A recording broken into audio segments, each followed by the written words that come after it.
कहते हैं लाल नदियों और नीली पहाड़ियों की भूमि है असम। लेकिन असम केवल नक्शे पर बनी जगह नहीं है। यह है एक एहसास, एक सफ़र जहाँ वक्त ठहर जाता है और हर मोड़ पर सुनाई देती है अनकही कहानियाँ। आज मैं आपको असम दिखाऊंगा, not as a tourist but as a traveler, as a storyteller, as a quiet observer of life. Assam की हर यात्रा ब्रह्मपुत्र से शुरू होती है, एक ऐसी नदी जो सागर जैसी विशाल लगती है। यह सिर्फ जलधारा नहीं, यह है जीवन रेखा।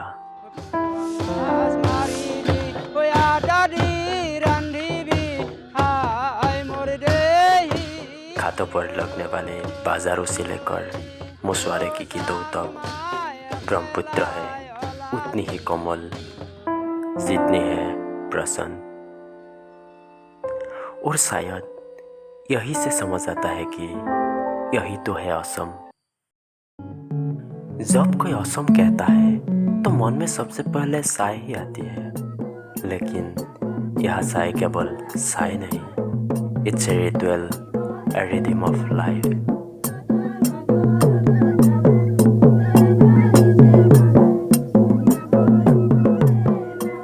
हर पत्ते में है बरसात की खुशबू, मिट्टी की गर्माहट और उन हाथों का धैर्य जो इसे तोड़ते हैं। असम वह भूमि है जहाँ मूनता में है निर्मलता और गीतों में छिपा है ज्ञान।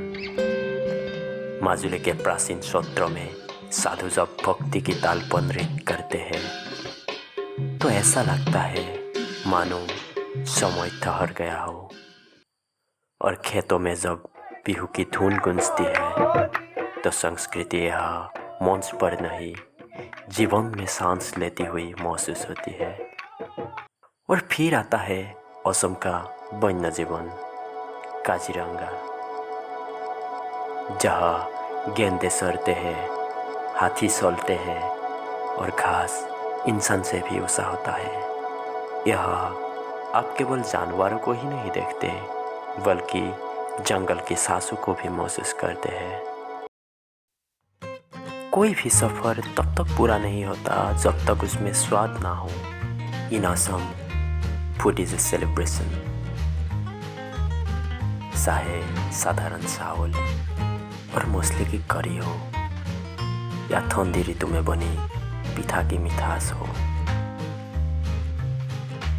यहाँ खाना सिर्फ भूख नहीं मिटाता, यह दिलों को जोड़ देता है, अनजान लोगों को दोस्त बना देता है।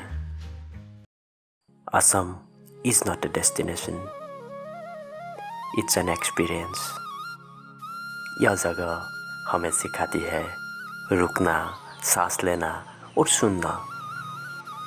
और जब आप यहाँ से जाते हैं तो केवल तस्वीरें ही नहीं ले जाते बल्कि कहानियाँ, पल और असम का एक हिस्सा अपने दिल में सजो कर ले जाते हैं।